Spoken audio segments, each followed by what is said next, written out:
참, 이게 이상하게 꼭 이런 때 일이 생기네요. 너는 어떻게 주말에 하는 팔순잔치에 잠깐도 못 온다고 그러는 거야? 그게 일 때문에요. 몇 달 전부터 약속이 돼 있던 거잖아. 일이 갑자기 들어와서 그래요. 자고 가라는 것도 아니고 또 가깝잖냐? 와서 밥 먹고 얘기 좀 하다가 갈 시간도 없다는 거야? 어머님, 제가 다른 것도 아니고 일 때문에 바빠서 그런 거잖아요. 먹고 살려고 그러는 건데 그렇게 윽박을 지르시면 서운해요. 뭐? 제가 집에서 놀고 먹는 줄 아시는데요. 저도 집에서 일도 하고 그래요.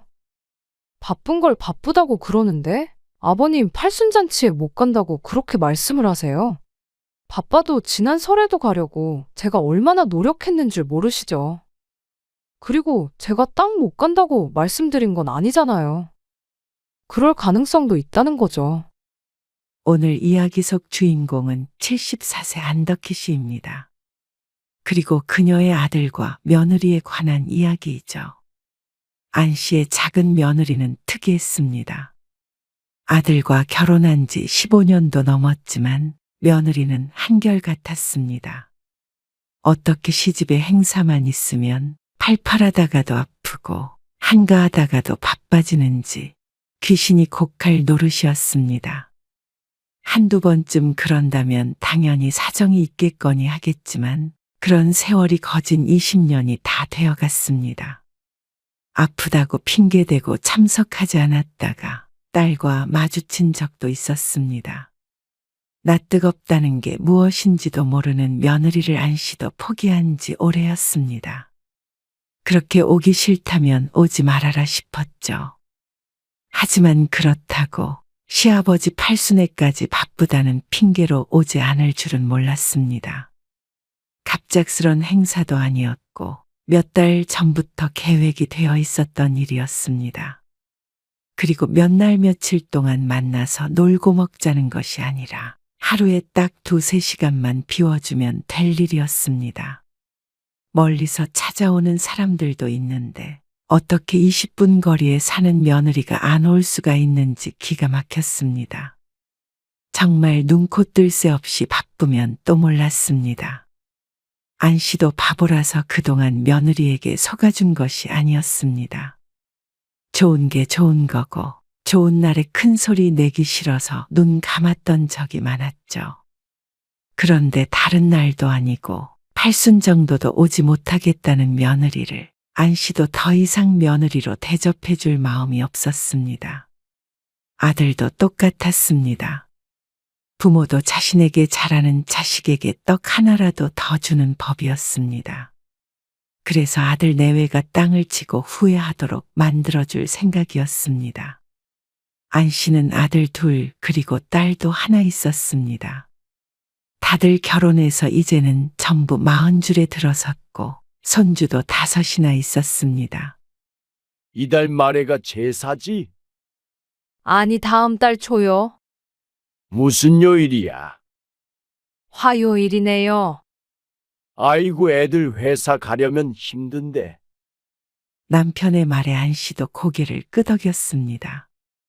금요일이나 토요일이면 좋을 텐데 싶었죠. 좀 시간을 당겨서 빨리 하고 끝내자고. 그럽시다. 그래야 애들도 일찍 돌아가지. 아주 예전에는 자정이 되어갈 때쯤에 제사를 지냈는데 이제는 10시쯤이면 지냈습니다. 12시 전에 자식들이 집에 돌아가야 한다는 생각에 늘 서둘렀죠. 제사는 합쳐서 1년에 1번만 했고 차례는 명절에 2번이니 총 3번 정도 가족들이 다 같이 모이는 날이 있었습니다. 그 외에 어버이날이나 생일 등에는 시간이 되는 자식은 안 씨 부부의 집에 찾아오기도 하지만 따로 보는 날은 그리 많지 않았습니다.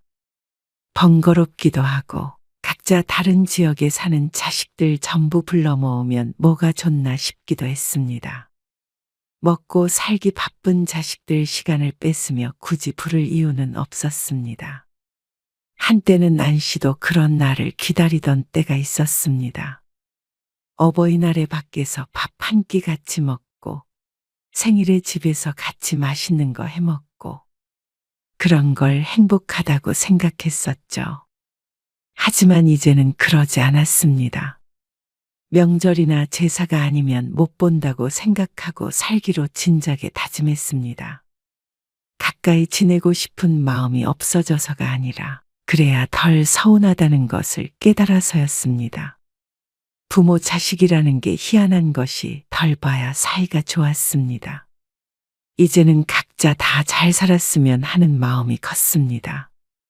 하지만 그렇다고 자식들이 다 똑같이 예쁘다는 뜻은 아니었습니다. 이 나이쯤 먹었으면 모든 것에 초연해져야 하는데 그렇지가 않았고 눈만 좋아졌습니다. 누가 부모를 위하고 누가 그렇지 않은지 빤히 보였죠. 바쁜 거 뻔히 아는데 뭐하러 오려고 해? 수년 전 제사를 며칠 앞둔 어느 날이었습니다.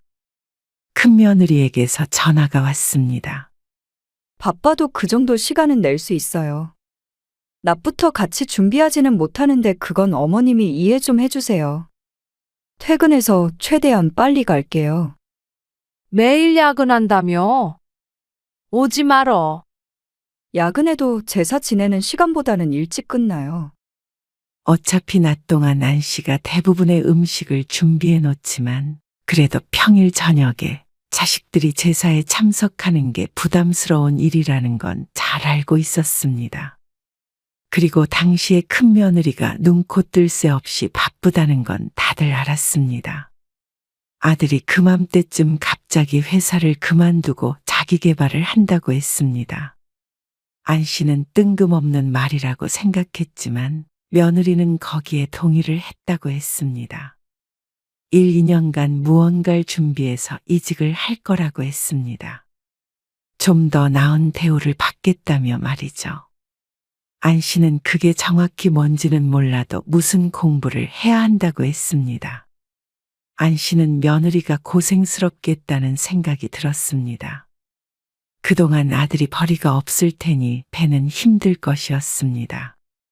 매일같이 야근한다는 말은 들었습니다. 그리고 공부하는 아들을 대신해서 자식들을 혼자 돌보고 퇴근해서는 인터넷에 뭘 올려서 부업 비슷한 걸로 돈을 번다는 얘기도 전에 듣고는 놀랐던 기억이 있었습니다. 그런데 짬을 내서 제사까지 챙긴다니까 미안한 마음이 들었습니다. 아무것도 가지고 오지 말고 와. 그러면 또 빈손으로 오기 그렇다며 뭘 사올까봐 미리 단단히 일러두었습니다. 그리고 다음날 둘째 며느리에게서도 전화를 받았습니다. 그 내용은 사뭇 달랐습니다. 어머님, 어쩌죠? 예성이 학원 특강 때문에 도저히 시간을 뺄 수가 없어요. 예성이 학원을 그 시간까지 해? 어우, 그럼요. 요즘은 다 그 시간까지 하죠. 아직 초등학교 3학년밖에 안 된 손주인데 제사를 지내는 시간까지 학원에 묶여 있다는 것이 놀라웠습니다. 겨우 잡은 특강이라서 빠지면 안 되거든요. 아이고, 제사 못 오는 거야 이해하는데 쉬엄쉬엄 해라. 그럼요. 제가 다 알아서 하죠. 어쨌거나 죄송해요. 가서 음식도 도우고 해야 하는데. 형님 오시죠? 회사 끝나고 온단다. 저도 내년에는 꼭 참석할게요. 내년에도 꼭 참석하겠다는 말은 작년에도 들었던 말이었습니다. 처음에는 좀 서운하기도 했지만 거의 매년 비슷한 일이 반복되자 이제는 전화벨만 울려도 짐작이 갔습니다. 못 온다는데 어쩌겠나 싶었습니다. 그래, 알았다. 예성이 아빠는 온대니? 네. 예성이 아빠만 보낼게요. 음식도 좀 덜 차리고 그게 나을 것 같기도 했습니다. 그리고 당일이 되었을 때 딸이 어린 손주 둘을 데리고 일찍 도착했습니다. 멀리서 오느라 고생했네. 차 많이 막혔지? 낮은데도 좀 막히네. 1시간 반 정도 떨어진 곳에 사는 딸이기에 오는 길이 힘들었을 것이었습니다. 사위는 회사 때문에 오지 못하고 애들 때문에 휴직해서 집에 있는 딸만 낮에 도착했습니다. 이거부터 하면 돼. 남편이 손주들을 보고 있고 딸이 제사 음식을 하는 걸 거들었습니다. 그래도 딸이 먼저 와줘서 다행이었습니다.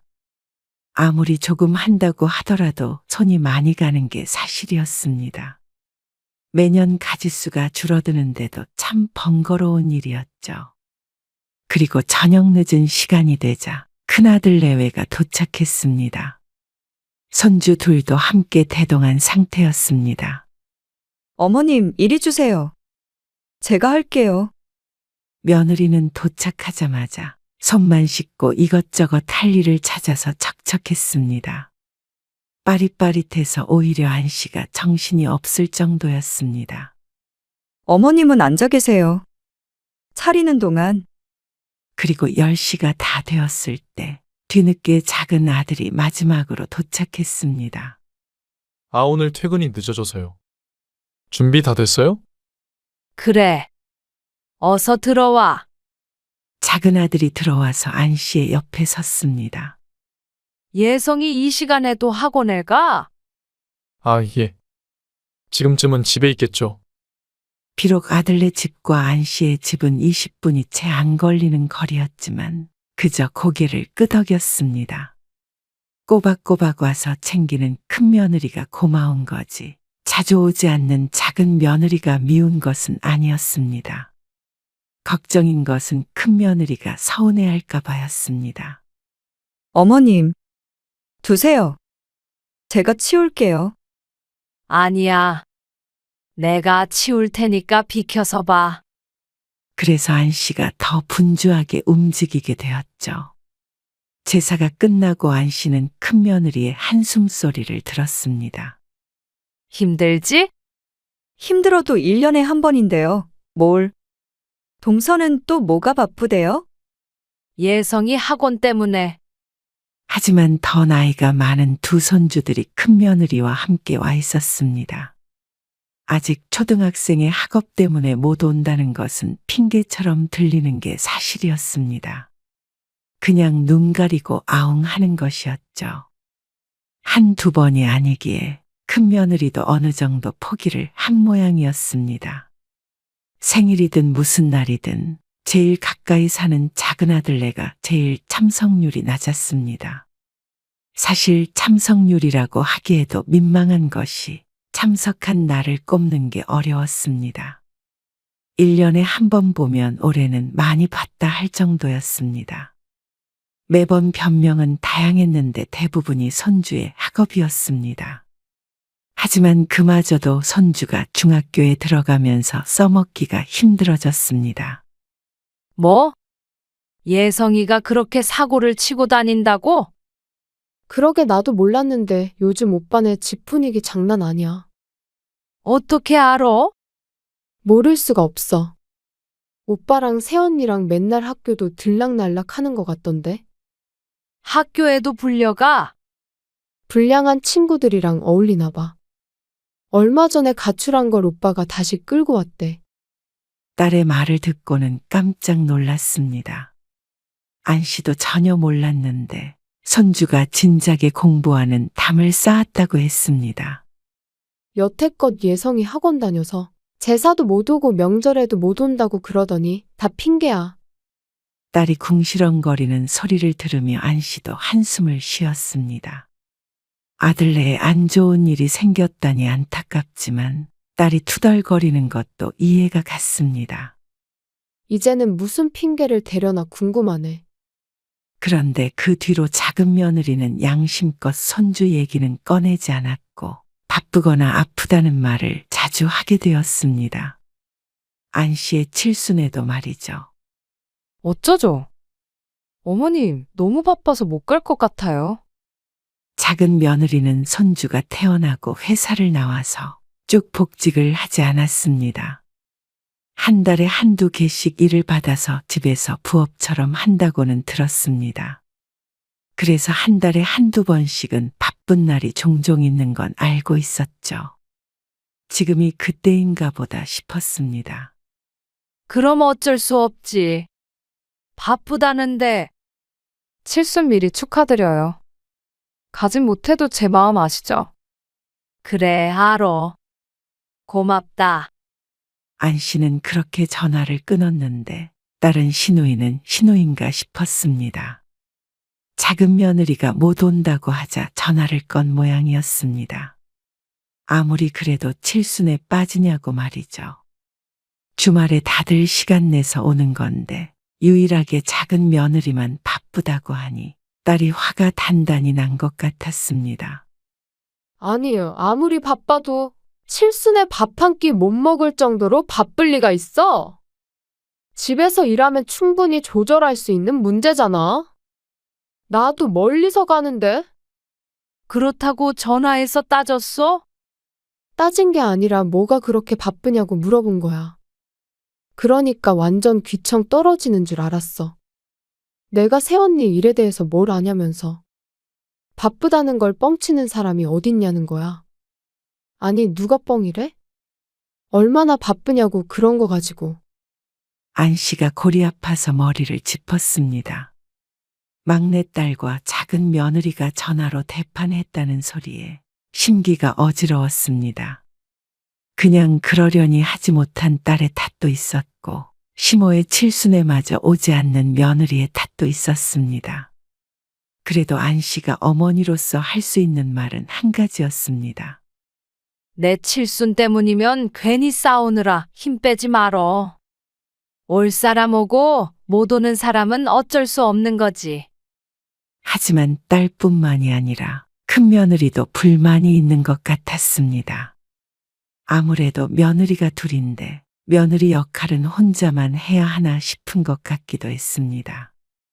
그때부터 안 씨 부부는 가족 행사를 줄이자 싶었습니다. 안 그래도 남들보다 적게 만나긴 하지만 명절 같은 때가 너무 의무처럼 느껴지지 않았으면 했습니다. 그래서 명절에 지내는 차례는 없애자고 했습니다.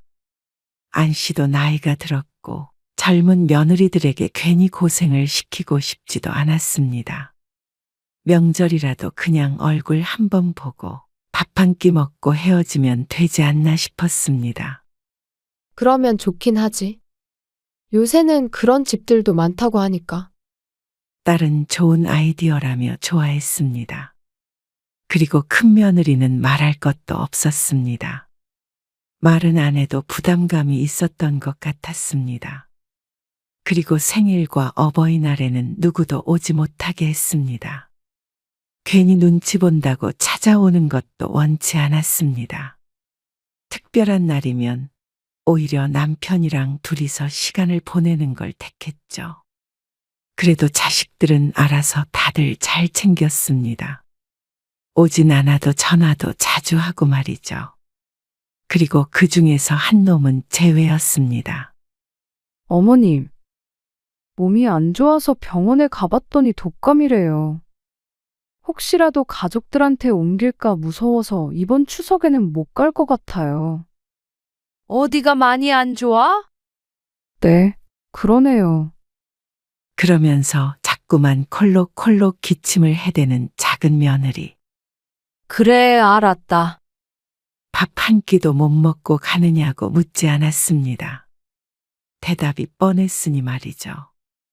작은 며느리에게 연락이 온다면 용건은 하나였습니다.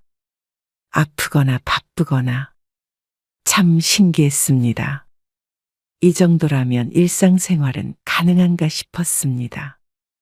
아니면 안 씨 집안에 무슨 일만 있으면 때맞춰 아프게 되는 것인지 궁금했습니다. 물론 궁금하다고 해서 묻지 않았습니다.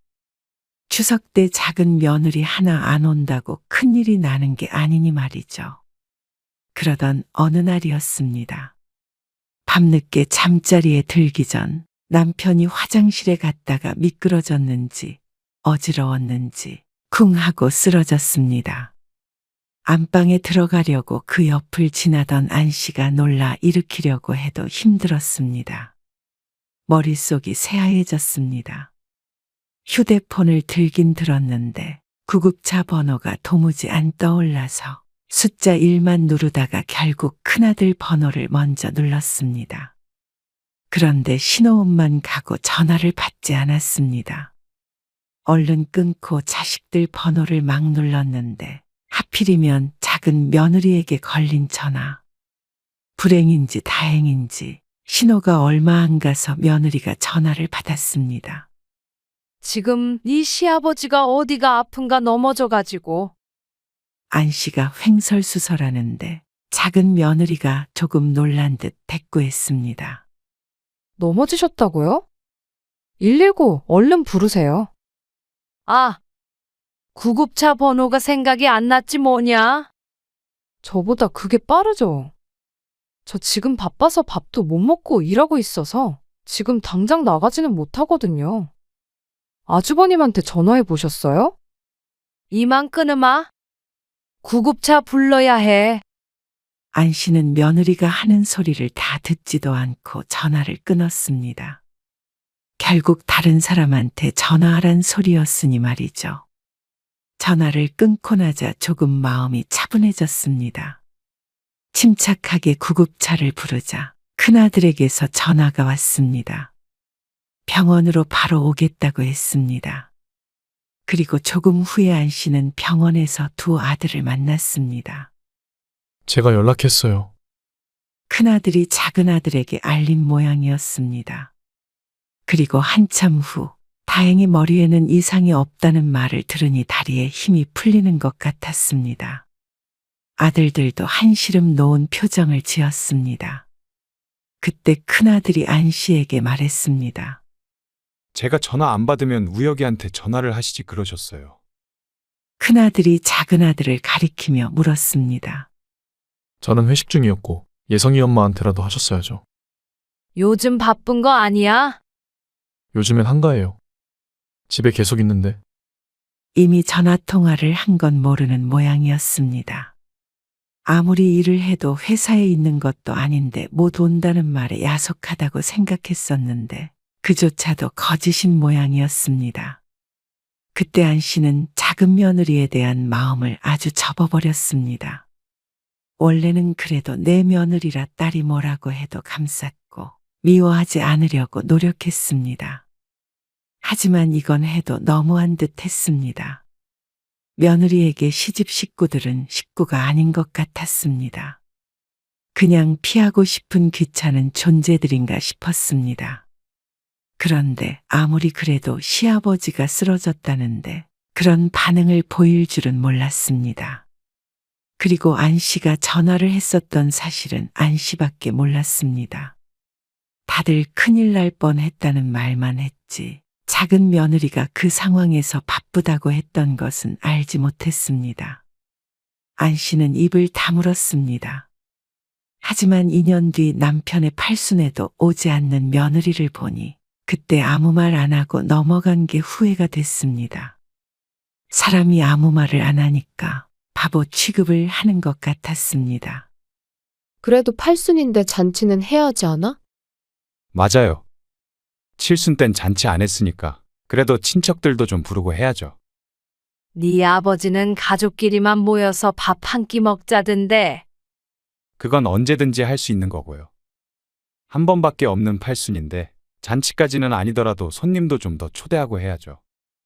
그럼 너무 거창하게는 하지 말고. 네.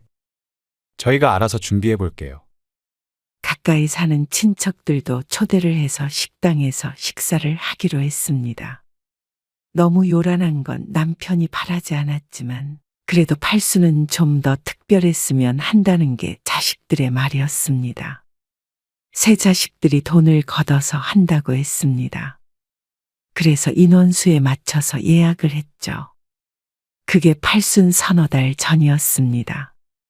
그런데 팔순을 얼마 안 남겨두고 작은 며느리가 오지 못하겠다는 말을 했습니다. 참, 이게 이상하게 꼭 이런 때 일이 생기네요. 공교롭다는 듯이 얘기하지만 안 씨는 기가 찼습니다.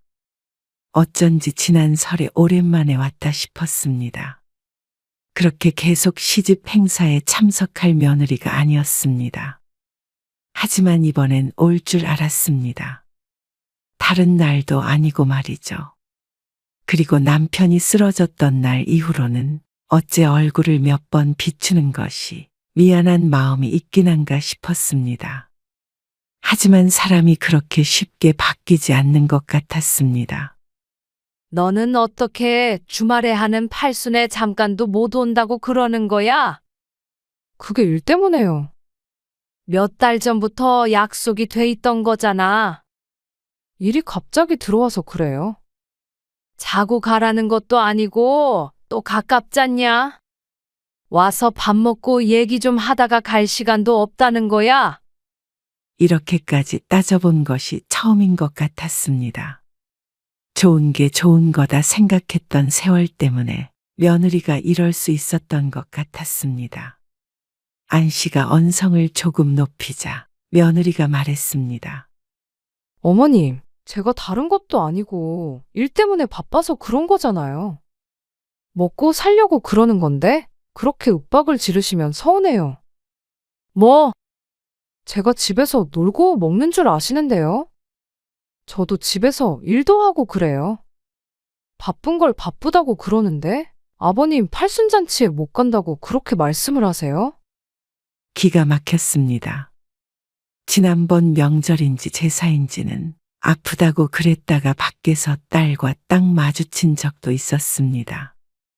그러면서 어쩜 이렇게 뻔뻔하게 따지고 드는지 몰랐습니다. 지난 설에도 바빠도 가려고 제가 얼마나 노력했는 줄 모르시죠? 그리고 제가 딱 못 간다고 말씀드린 건 아니잖아요. 그럴 가능성도 있다는 거죠. 아까는 일 때문에 못 온다고 그러더니 이제는 그럴 수도 있다고 한 발짝 물러났습니다. 너무한다 싶었습니다. 설 당일에 잠깐 와서 얼굴만 비추고 음식만 싸간 것을 갖다가 생색을 내고 있었습니다. 그리고 평소에 한량 같이 사는 걸 모르는 식구는 없었습니다. 작은 아들도 종종 며느리에게 다시 회사에 들어가길 바라는 식으로 얘기를 하기도 했습니다. 그런 걸 보면 작은 며느리 하는 일이 이렇게까지 눈코 뜰 새 없이 바쁠 리가 없었죠.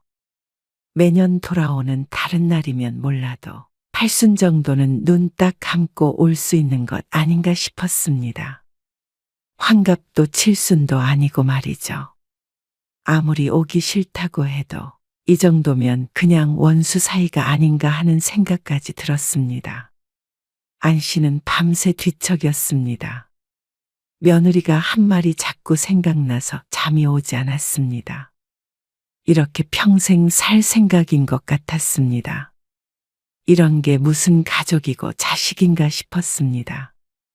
아들도 똑같았습니다. 그런 며느리를 뻔히 알고 있으면서도 무슨 일이 있으면 혼자 오거나 아예 같이 오지 않는 일도 많았습니다. 며느리의 모든 행동이 다 아들이 묵인하니까 할 수 있는 것들이었습니다. 그리고 팔순 전날 오후에 안 씨는 작은 며느리에게 전화를 걸었습니다. 오늘 도저히 못 오겠냐? 저도 가고 싶어요. 근데 일도 중요한 거잖아요. 아버님은 제가 따로 찾아뵙거나 전화를 드리거나 할게요. 시아버지 생신 못 갔다고 저를 너무 나쁜 며느리 취급하지 마세요. 어머님, 대신 형님이나 아가씨다 다들 잘 챙기잖아요. 저 대신. 그래. 알겠다. 정말로 못 온다는 거지? 네. 그렇게 됐네요. 안 씨는 더는 말을 잇지 않았습니다. 그리고 은행에 들렀다 왔죠. 다음 날 정말로 며느리는 오지 않았습니다. 시아버지의 용돈이라고 돈봉투를 하나 들려서 아들만 보냈습니다. 둘째 아들 이혼했어? 이혼은 무슨... 아니, 며느리는 어디 가고 혼자 저렇게 앉아 있어? 바빠서 그렇지. 남편의 목소리가 들렸고 그걸 작은 아들도 들은 것 같은데 딴청만 피울 뿐이었습니다. 친척들 20명 정도가 왔고 다 같이 식사를 하고 헤어졌습니다. 남편이 몸이 안 좋아 저녁 늦은 시간에 집으로 돌아왔고 자식들도 따라서 왔습니다. 큰아들 내외, 작은아들, 그리고 딸과 사위. 안 씨는 자식들을 훑어보고는 서랍장에서 봉투를 2개 꺼냈습니다. 자, 이거 받아라. 우리 집 식구 되어줘서 고맙다는 뜻으로 아버지가 주시는 거야. 이게 뭐예요? 큰며느리와 사위가 어리둥절한 표정을 지었습니다. 우리 집안 대소사도 신경 써주고 그래서 고마워서 주는 거야. 우리도 이제 나이 들어서 벌써 아버지가 80이잖아. 조금씩 재산 정리하려던 차에 생각나서 주는 거야. 그리고 그 봉투 안을 보더니 다들 깜짝 놀랐습니다. 각자 2천만 원씩 들어 있었습니다. 그리고 3천만 원씩 더 송금해주마. 큰며느리와 사위에게 5천만 원씩 나눠주겠다는 말이었습니다. 그러자 작은아들이 발끈했습니다. 저는 왜 아무것도 없어요? 우리 집 일에 발벗고 나서준 며느리랑 사위 고마워서 주는 건데 예성이 엄마한테 주면 너무 불공평하잖아. 네.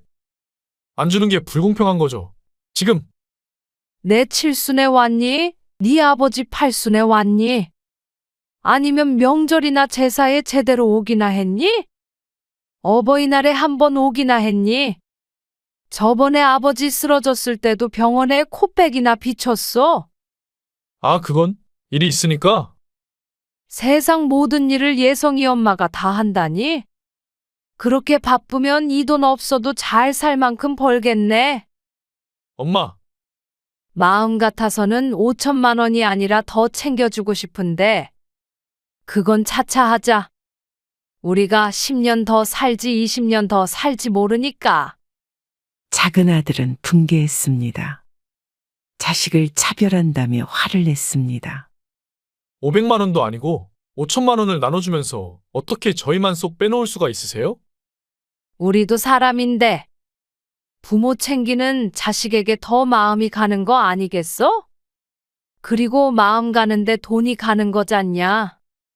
그게 말이 돼요? 저는 왔잖아요. 내가 뭐 네 형한테 주니?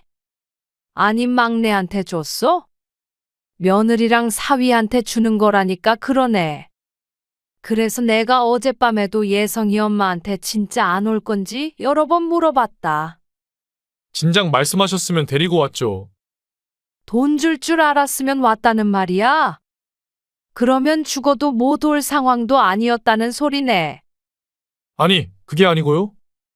어쨌거나 그런 줄 알고 이만 가봐라. 피곤하다. 아버지도 쉬셔야 하고. 그러자 큰아들네와 딸은 냉큼 일어났습니다. 작은아들만 민기적 거리고 있는 걸 쫓아내버렸습니다. 그리고 다음날 아침 해가 제대로 뜨기도 전에 며느리에게서 전화가 왔습니다. 어머님 정말 이러시는 거 아니에요. 어떻게 장남한테만 돈을 주시고 작은 아들은 차별하세요? 막내도 줬다. 그런 말이 아니잖아요. 정말 서운해요. 일이 바쁜 걸 어떡해요? 예성이 아빠는 돈 줄 줄 알았으면 데리고 왔다던데. 그러면 그 정도로 바쁜 건 아닌 거 아니야? 그러자 아들처럼 꿀먹은 벙어리가 된 며느리. 팔순에 안 왔다고 이러는 거 같아? 결혼하고 그동안 우리 집 일에 힘들었을 며느리랑 사위한테 주는 돈인데 예성이 엄마 너도 받아도 된다고 생각하니? 이제부터 잘 참석하면 돼요? 이제 참석할 일이 또 뭐가 있냐? 어머님 팔순도 있잖아요. 글쎄 내가 그때까지 건강하게 살아있을지 모르겠네. 어머님, 지난 20년의 대가라고 생각해라. 그러자 며느리는 뒤늦게 사과를 했습니다. 작은 아들도 그렇고 후회한다고 했죠. 하지만 이미 끝난 팔순잔치를 다시 할 수도 없는 노릇이었고 지나간 일을 되돌릴 수는 없었습니다. 자식으로서 아무것도 하기 싫고 부모가 주는 건 똑같이 받고 싶다는 심보가 못된 자식이었습니다. 어째서 부모가 자식에게 공평하게 주어야 한다고 생각하는지 몰랐습니다. 자식이 부모에게 똑같이 하지 않는데 말이죠. 5천만 원이 아까웠는지 작은 아들 내외는 뒤늦게 후회에 눈물을 흘렸지만 안 씨는 앞으로도 작은 아들에게 무언가를 해줄 마음은 없었습니다. 그리고 다른 자식들에게 덮어주는 대신에 부부끼리 잘 살자 생각했습니다. 자식이 오나 안 오나 이제는 정말 신경 쓰지 않고 명절도 그냥 각자 보내라고 했습니다. 그게 마음 편한 말년을 보내는 길인 것 같았습니다. 자식에게 분리된 삶을 사는 것이었습니다. 그러면 이런 일이 반복될 일은 없겠죠.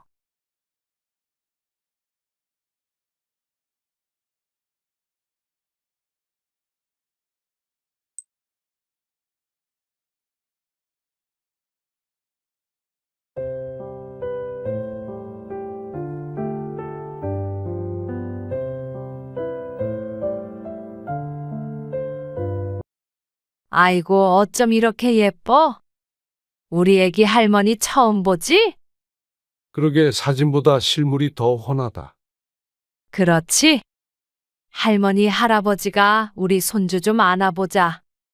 어머님, 아버님, 아기는 죄송하지만 눈으로만 보셨으면 좋겠어요. 뭐, 아까 들어오자마자 손 씻었어? 소독도 했고. 아니요.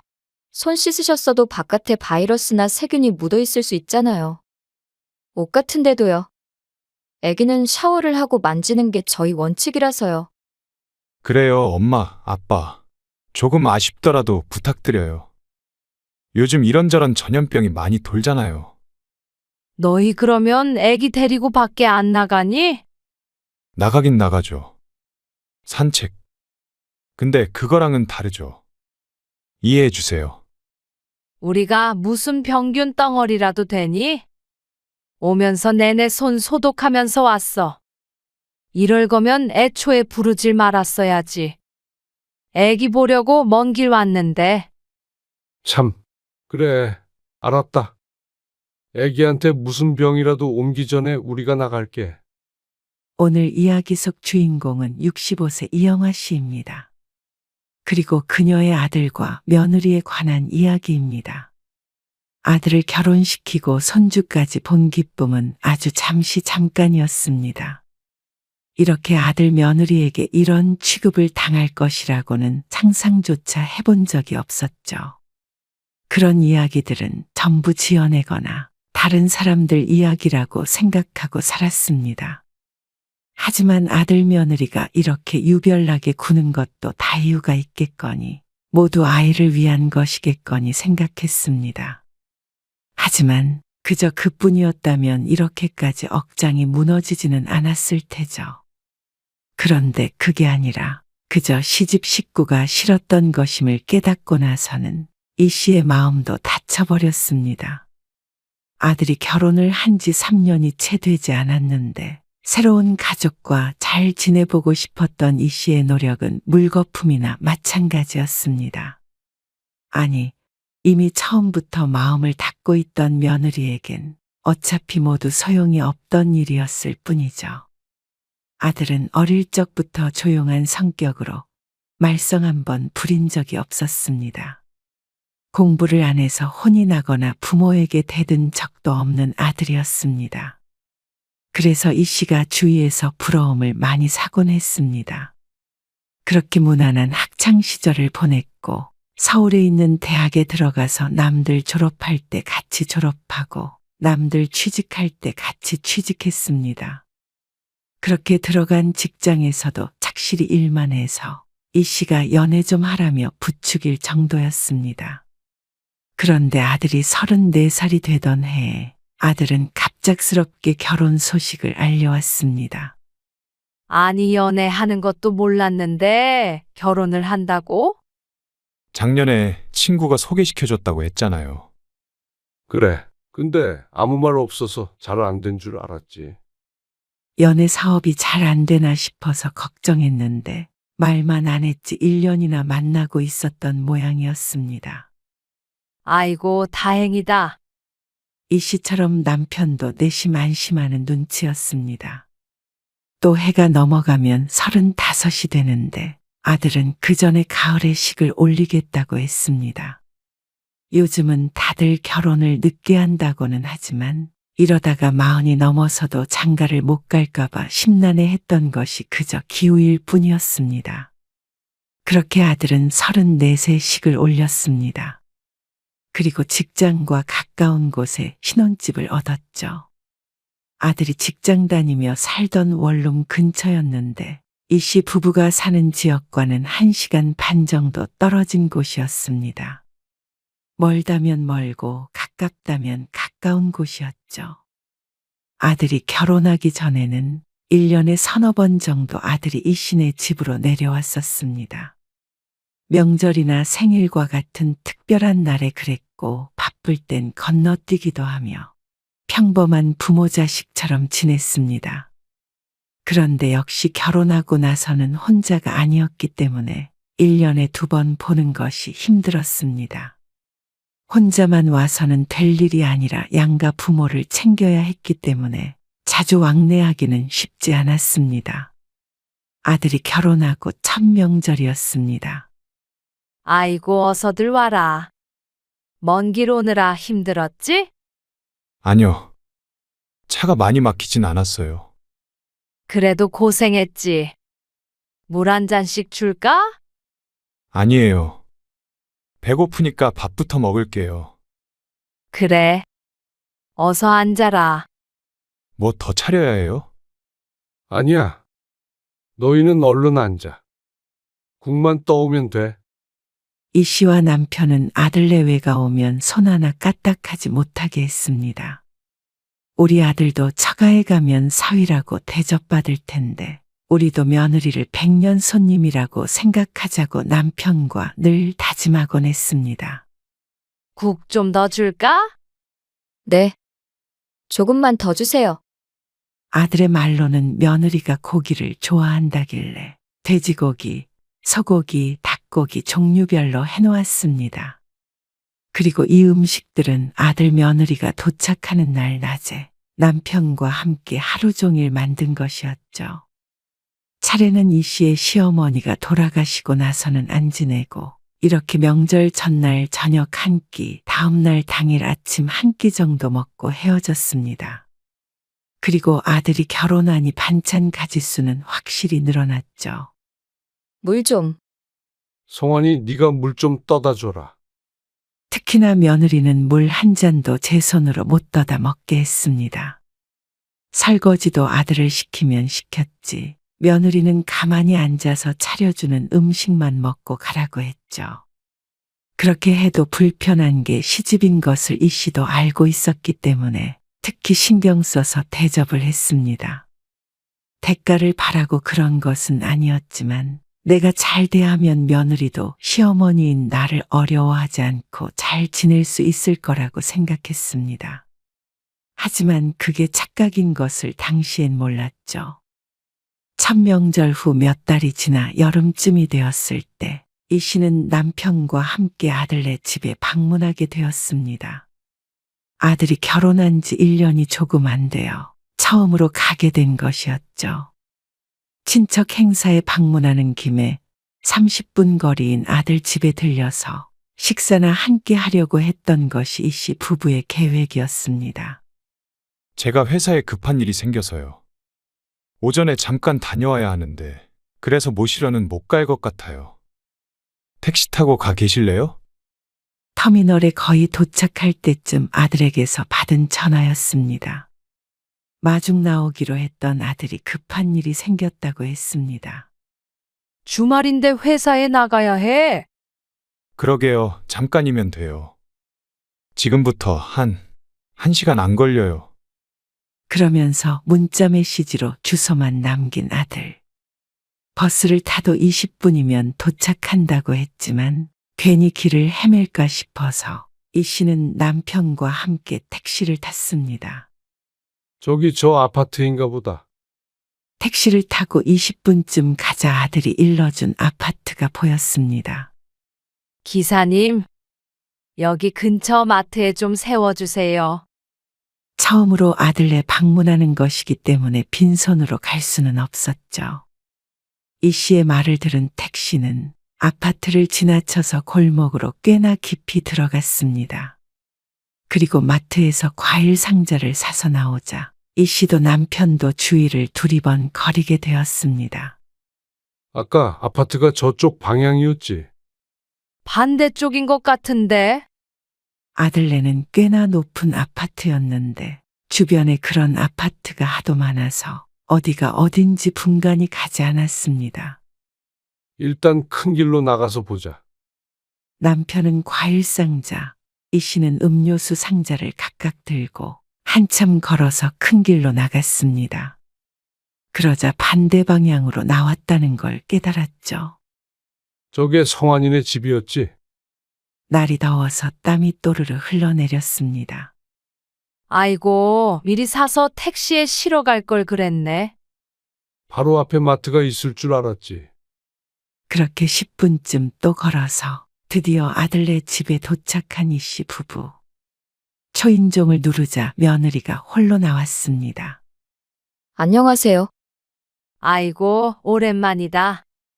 잘 지냈니? 한참 걸은 덕분에 이 씨와 남편의 얼굴이 벌갰습니다. 말을 하는 중간에 아이고 소리가 절로 나왔습니다. 아직 성환이 안 왔지? 이것들은 식탁에 둘게. 무겁게 들고 있던 상자들을 내려놓으니 홀가분했습니다. 그리고 나서 거실 소파에 앉았는데 에어컨을 켰는데도 열기가 가시지를 않았습니다. 목이 타서 며느리를 흘끔 쳐다보았는데 며느리는 기역자로 꺾인 소파의 측면에 앉아서 휴대폰만 내려다보고 있었습니다. 날이 덥네. 아, 네. 그러네요. 말을 꺼는 이 씨를 잠시 쳐다보더니 다시 시선은 휴대폰을 향했습니다. 땀이 나서 손부채질을 하고 있는데 며느리는 더 이상 대꾸가 없었습니다. 물 좀 한 잔 마셨으면 했지만 물 달라고 하면 괜히 심부름을 시키는 것 같기도 하고 또 부엌에 얼쩡대는 것도 신경 쓰일까 싶어서 망설이고 있었습니다. 자신이 너무 소심한가 싶으면서도 며느리 집에 처음 방문했기 때문에 조심스러웠습니다. 성환이는 곧 온대지? 아, 일이 생겨서 1시간 걸린대요. 퉁명스러운 며느리의 대답. 아들이 금방 도착할 줄 알았던 이 씨도 당황스러웠지만 며느리의 반응이 더욱 이 씨 부부를 안절부절 못하게 만들었습니다. 누군가와 메시지를 주고받는지 휴대폰을 손가락으로 끊임없이 두드리고 있었고 중간중간 진동음도 들렸습니다. 그리고 며느리의 인상은 점점 구겨져 갔죠. 왠지 이 씨의 아들과 연락을 주고받고 있는 것 같은 느낌은 착각이었을까요? 괜히 가시방석에 앉은 기분이었습니다. 물 한 잔 좀 줄 수 있을까? 이 씨가 갈증을 참지 못하고 며느리에게 물었습니다. 아, 네. 부엌에 정수기 있어요. 이 씨가 엉거주춤 일어나서 부엌을 향했습니다. 처음 와보는 집에서 스스로 물을 찾아서 돌아다닐 줄은 몰랐습니다. 싱크대 위에 엎어져 있는 컵을 찾아서 물을 떠서 한 잔 마시고는 거실에 있는 남편에게도 건넸습니다. 그리고 다시 앉아 있는데 불편한 침묵이 흘렀습니다. 부모님은 잘 계시지? 건강하시고? 저희 부모님이요? 아, 네. 남편이 말을 건네보았지만 돌아온 대답은 짧았습니다. 그러곤 또 대화는 끊겼습니다. 꼭 벌을 서고 있는 것 같았습니다. 그렇게 집에 들어온 지 10분이 조금 넘게 흘렀을 때 남편이 이 씨의 옆구리를 쿡쿡 찔렀습니다. 이 씨가 의아하게 쳐다보자 남편이 눈짓으로 그만 일어나자며 눈치를 주었죠. 이 씨도 차라리 그게 나을 것 같아서 슬며시 가방을 챙겨들며 말했습니다. 아무래도 성환이가 많이 바쁜 것 같네.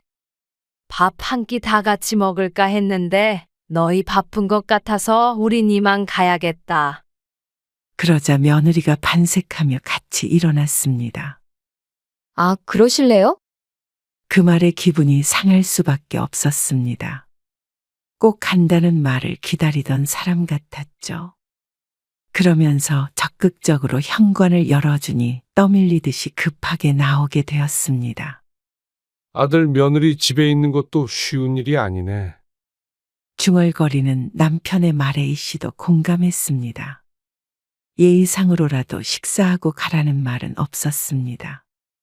그런데 더 어이없는 일은 그 다음에 일어났습니다. 성환아, 엄마 아빠 그냥 가려고. 너희 바쁜 것 같아서. 아파트 단지를 나와서 아들에게 전화를 걸었습니다. 수연이한테 들었어요. 그러면 그렇게 하세요. 이미 며느리와 통화를 한 모양이었습니다.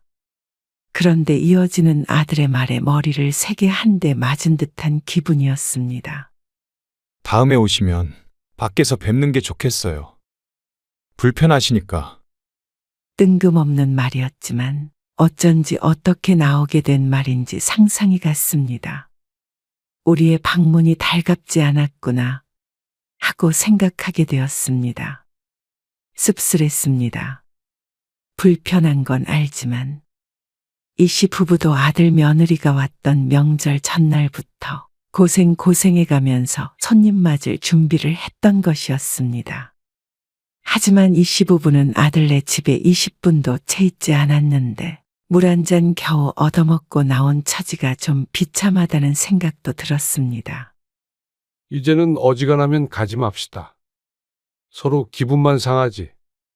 아들과 전화를 끊자 통화 소리를 들었는지 남편이 말했습니다. 그 소리를 듣고는 이 씨도 고개를 끄덕였습니다. 그 다음 명절엔 아들 며느리가 이 씨네 집으로 왔는데 지난날 서운했던 것은 언급하지 않았습니다. 그저 평소처럼 맛있는 음식을 해놓고는 기다렸습니다. 그리고 아들 며느리도 차려주는 음식들을 맛있게 먹고 손 하나 까딱 안 하고 쉬다가 갔죠. 며느리는 이 씨 부부가 자신의 집에 방문했을 때와는 전혀 다른 사람 같았습니다. 밥도 2그릇이나 먹었고 남은 음식은 싸가기까지 했죠. 그렇게 아들이 결혼한 뒤에 2번의 명절이 지나고 그 다음의 명절부터는 아들 며느리는 이 씨의 집에 오지 않았습니다. 연초, 설 직전에 며느리가 임신을 했기 때문이었습니다. 설에는 임신 초기라서 못 오고 가을엔 만삭이라 못 왔죠. 그리고 그건 아이를 출산하고 나서도 마찬가지였습니다. 어차피 엄마 아빠가 올라오셔도 아기를 못 봐요. 그래? 바깥에서도 못 봐? 유리통에서 볼 수는 있는데 그거 잠깐 보시려고 먼 길 올라오실 필요는 없잖아요. 사진 보내드릴게요. 아이가 태어나고 나서도 얼른 보러 갈 수가 없었습니다. 병원에 있을 때도 산후조리원에 있을 때도 할머니 할아버지는 아이를 만날 수 없다고 들었습니다. 그리고 산후조리원에서 나왔을 때도 똑같았습니다. 100일이 지날 때까지 잠자코 기다렸다가 아들에게 슬쩍 물어보았지만 난감한 기색을 보였습니다. 몸조리 중이라서 좀 나중에 왔으면 한다는 말을 듣고는 먼저 부를 때까지는 연락하지 말기로 다짐했죠. 그렇다고 섭섭하지 않은 건 아니었습니다. 지난번에 아들에게 듣기로는 며느리의 몸조리를 위해서 안 사더니 자주 방문한다고 들었기 때문이었죠. 그렇게 손주가 태어난 지 6개월이 지났을 때 아들에게 처음으로 초대 연락이 왔습니다. 이번 주말에 올라오실래요? 주말? 그래. 토요일에 갈게. 이 씨는 무척 기뻤습니다. 그리고 남편도 겉으로 표현은 안 했지만 이 씨의 눈에는 기대하는 게 보였습니다. 하지만 그 순간 생각나는 것이 있었습니다. 지난번에 아들네 갔을 때 달갑지 않아 했던 며느리의 반응이었습니다.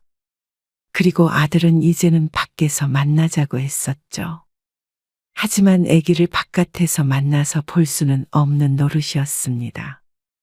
그런 이 씨를 보고는 남편은 괜한 걱정을 한다며 타박했습니다. 점심쯤에 가서 저녁 먹기 전에 돌아오면 되지. 애 보느라 힘들 텐데 뭘 오래 있으려고 걱정을 해? 내가 오래 있으려고 그러나. 당연히 금방 나오지. 근데 그때 잊었어? 우리 거기서 10분이나 있었나? 20분이나 있었나? 아, 그때는 성환이가 없으니까 어색해서 그랬을 수도 있잖아. 이번엔 애 보러 가는 건데 뭐. 그렇겠지? 그래. 혹시라도 밥 먹고 가라고 하면 자장면이나 한 그릇 시켜 먹던가 하면 되고 말이야. 자식 집 한 번 가는데 그렇게까지 눈치를 봐. 이 씨 부부는 주말 아침 일찍 일어나 깨끗하게 샤워를 하고 손소독제도 단단히 챙겨서 버스를 타고 올라갔습니다. 이번엔 택시를 타고 한 번에 아들네에 도착해서 헤매지 않고 잘 찾아갈 수 있었죠. 두 손엔 손주 선물이 한가득이었습니다. 아들네 집 앞에 도착한 이 씨 부부는 현관 앞에서 가방을 열었습니다. 당신 이거 좀 문질러. 들어가서 바로 손 씻을 건데 뭘. 도대체 몇 번째야? 손 닳겠다. 그래도 마지막으로 소독 한 번 더 하고 들어가서 비누로 또 씻으면 좋잖아. 애도 어린데 혹시 모르잖아. 이 씨의 말에 남편이 군말 없이 손을 내밀었습니다. 그리고 현관이 열렸습니다. 오셨어요? 손부터 씻으세요. 이 씨가 인사도 하기 전에 아들이 현관 옆에 있는 거실 화장실을 손으로 가리켰습니다. 이 씨 부부는 애기 얼굴을 보기도 전에 아들에게 등 떠밀려 나란히 화장실에서 손을 씻었죠. 아들에게도 이 씨 부부에게도 첫 아이이고 첫 손주이니만큼 군말 없이 아들이 하라는 대로 따랐습니다. 그리고 화장실에서 나오자마자 외투도 벗어서 현관 옆에 걸어두었습니다. 그런데 아이는 보이지 않았고 소파에 아들만 앉아 있었습니다. 애기는? 낮잠 자고 있어요. 깨면 데리고 나올게요. 지금 소연이도 같이 자고 있어서 조금 조용히 말씀해 주세요. 물 한 잔 드려요? 아니, 괜찮아. 하는 수 없이 거실에 앉아서 아들과 이야기하며 아기가 일어나기만을 기다렸습니다. 그렇게 30분쯤 있자 안방에서 아기 울음소리가 들렸습니다. 이 씨 부부의 표정이 대번 밝아졌습니다. 울음소리가 들리고도 10분이 더 지나서야 며느리가 아기를 안고 나왔습니다. 오셨어요.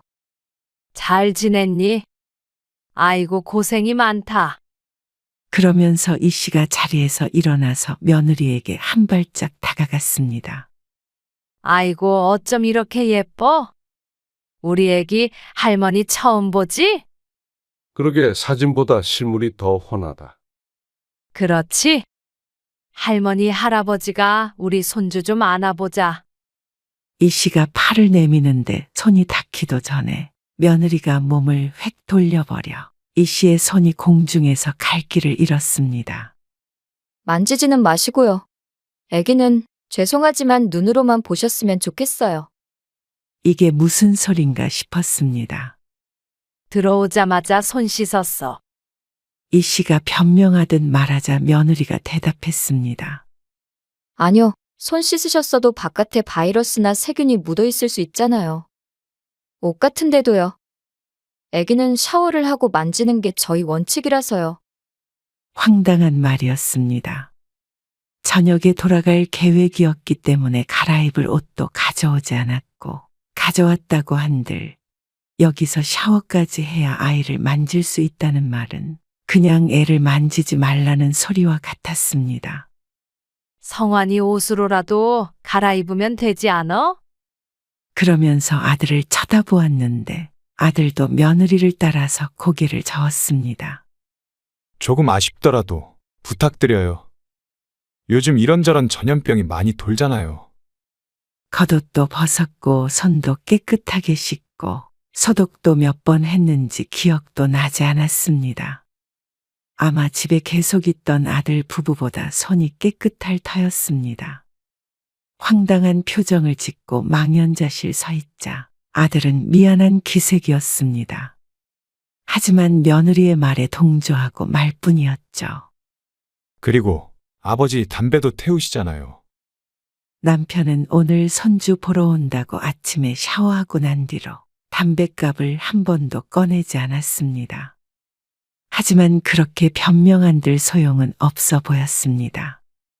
담배를 안 피우는 이 씨도 안지 못하게 하는데 오늘 하루 안 피웠다고 남편에게 손주를 들려줄 일은 없을 것 같았습니다. 남편도 같은 생각이었는지 굳이 그 말은 입 밖으로 꺼내지 않았고 다만 표정은 굉장히 언짢아 보였습니다. 아들도 며느리도 유난이다 싶었습니다. 이제 6개월 된 아기를 손 씻고도 못 만지게 하는데 나중에 어린이집은 어떻게 보낼까 싶었습니다. 너희 그러면 애기 데리고 밖에 안 나가니? 아니요. 나가긴 나가죠. 산책. 그리고 무슨 접종한다고 병원도 다니고 하는 것 같은데 그 병원에 있는 바이러스보다 이 씨 부부가 더한 바이러스 취급을 받는 것 같아서 기분이 상했습니다. 이럴 거면 사진으로 보는 것과 뭐가 다른지 몰랐습니다. 이해해 주세요. 애기 부모인 아들 부부가 정한 규칙이라는데 싫다고 박차고 일어날 수도 없는 노릇이었습니다. 이 씨 부부는 못마땅한 기색을 감추고 앉았습니다. 아이는 여전히 며느리의 품에 안겨 있었습니다. 그래도 이렇게라도 보여주는 걸 다행으로 생각해야 하나 싶어서 속으론 한숨이 나왔습니다. 그런데 그냥 그렇게 넘어갔다면 이 씨 부부도 요즘 사람들 참 유별나다 하고 말았을 일이었습니다. 하지만 그게 전부가 아니었죠. 그렇게 앉아서 아기를 눈으로만 보고 있는데 갑작스럽게 현관에서 비밀번호를 누르는 소리가 났습니다. 집주인 둘이 눈앞에 있는데 누군가가 밖에서 문을 열고 들어오려는 것 같아서 놀랐죠. 문이 벌컥 열리고 보이는 얼굴이 낯이 익어서 당황스러웠는데 그건 상대방도 마찬가지인 듯 했습니다. 어머, 사돈이 와 계신 줄은 몰랐네요. 아, 안녕하세요. 엄마? 왜 연락도 없이? 장모님 오셨어요. 안사돈이었습니다. 아, 그냥 주말이고 해서? 너 애기 보기 힘들까 봐 왔지? 둘 다 전화도 안 받길래 그냥 왔어. 아, 어머니 아버지 와 계셔서 확인을 못했어. 어쨌거나 오랜만에 뵙네요. 잠시만요. 안사돈이 반갑게 인사를 건네더니 화장실에서 손을 씻고 나왔습니다. 애기 보러 오셨구나. 너무 예쁘죠? 그러면서 자연스럽게 며느리의 품에서 아이를 전해받으려고 손을 뻗는 안사돈. 엄마, 씻고 와야지. 난감한 표정으로 안사돈을 말리는 며느리를 안사돈이 오히려 이상하다는 듯이 쳐다보았습니다. 방금 손 씻고 왔잖아. 너도 봤잖아? 얘가 왜 이래? 그러더니 품에서 아이를 안아들고는 예뻐 죽는다며 난리를 쳤습니다. 물기 묻은 손으로 얼굴도 쓰다듬고 머리통에 입술도 부비고 하면서 말이죠. 이 씨와 남편이 기가 막혀서 그 모습을 지켜만 보고 있는데 아들이 나서서 변명을 했습니다. 아니, 장모님은 여태 애 봐주셨으니까. 양육자나 마찬가지고요. 엄마 아빠는 외부인이니까 아무래도 그런 게 신경이 쓰여서 만지지 마시라고. 어이가 없었습니다. 스스로도 설득력이 없었는지 점점 목소리가 줄어드는 아들. 바깥에 있다가 온 것은 사돈이나 이씨나 마찬가지였는데 외부인 타령하고 있는 아들이 황당했죠. 그제서야 안사돈이 상황 파악이 됐는지 슬그머니 아기를 다시 며느리의 품에 돌려놓았습니다. 뭔가 오해가 있는 모양이에요? 아무래도 첫 애니까 애들이 좀 예민한가 봐요. 아들이고 사돈이고 변명하며 며느리를 감싸느라 바빴습니다. 하지만 그게 아니라는 것을 이 시부부만큼은 정확히 알았습니다. 그냥 시부모가 와서 아기를 만지는 게 고가웠던 것이었죠. 그 와중에 바보 같은 아들은 며느리가 싫다니까 그저 며느리 말만 듣느라 바빴습니다. 지난번에 왔을 때 알아봤어야 했습니다. 그때도 기분이 나빴지만 불편해서 그랬겠거니 하고 애써 스스로 설득하고 타일렀던 자신도 바보 같았습니다. 그러니 샤워를 해야만 만질 수 있는 아이인데 그게 우리한테만 해당이 되는가 보구나. 우리 온다고 새로 만든 규칙인가 보네. 아니, 그게 아니라요. 우리가 무슨 병균 덩어리라도 되니? 오면서 내내 손 소독하면서 왔어. 이럴 거면 애초에 부르질 말았어야지. 아예 안 부르는 건 그래도 양심상 좀 그랬나 보지? 특히나 아들에게 더 서운해서 말이 곱게 나오지 않았습니다. 며느리가 그렇게 생각해도 말렸어야 하는 아들이 오히려 나서서 제 아내만 감싸는 꼴이 참 섭섭했죠. 알았다. 애기한테 무슨 병이라도 옮기 전에 우리가 나갈게. 아니, 사돈 그러지 마시고 이씨 부부는 그렇게 아들네 집을 나와버렸습니다. 집으로 내려오면서도 안사돈 앞에서 느꼈던 모멸감이 잊혀지지가 않았습니다. 얼마나 자신들이 우습게 보였을까 생각하면 가슴이 불타는 것 같았습니다. 아들은 결혼하면 남이라더니 그 말이 진리였습니다. 하지만 아무리 그렇다고 해도 며느리에게 이씨 부부는 남이지만 아들에겐 낳아준 친부모인데 어쩜 그럴 수가 있나 싶었습니다. 이씨 부부가 돌아오고 나서도 아들은 연락을 해서 또 한참을 며느리를 감싸는 변명을 했습니다. 그 와중에 며느리는 문자 한 통도 없었죠. 이렇게 결혼한 자식과 부모는 멀어지나 보다 생각했습니다.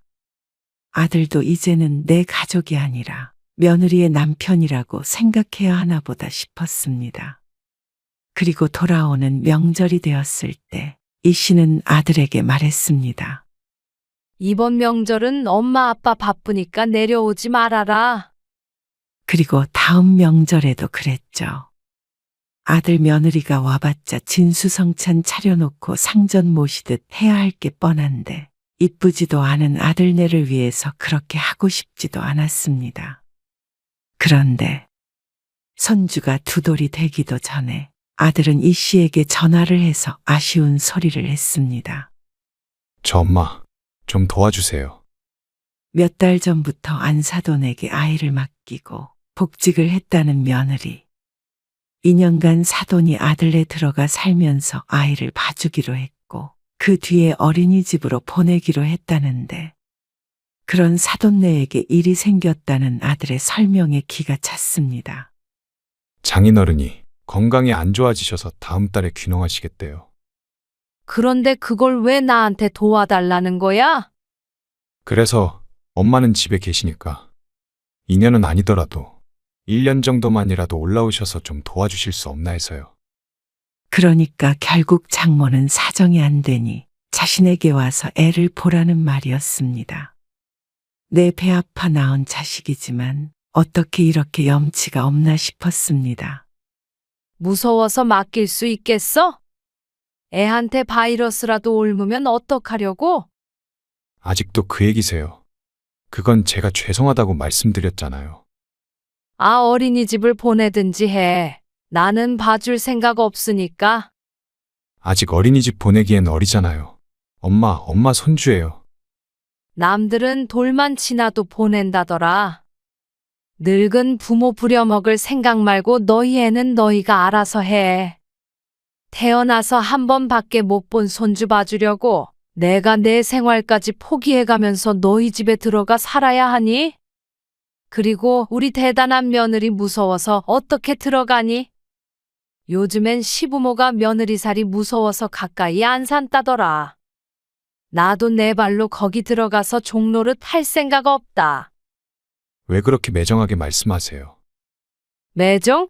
너도 대학 나와서 배울 만큼 배우내면 누가 매정하고 누가 못할 짓을 했는지 정도는 알겠지.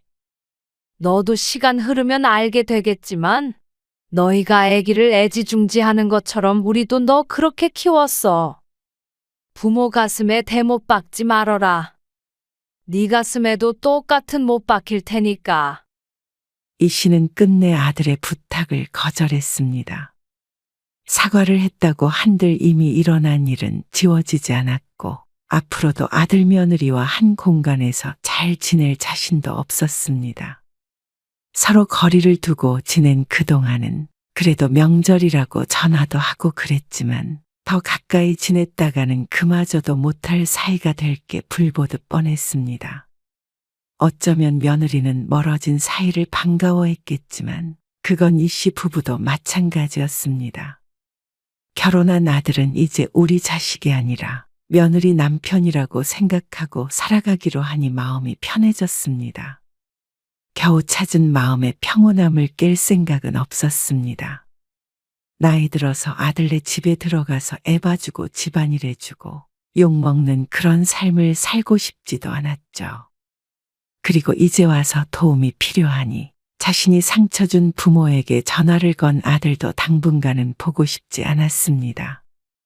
그리고 이 씨의 남편도 이 씨와 같은 생각이었는지 옆에서 고개를 끄덕였습니다. 시부모 싫다는 며느리 도와주고픈 마음도 없었고 그런 며느리 꽁무니만 바라보고 부모를 등한시하는 아들도 꼴보기가 싫었죠.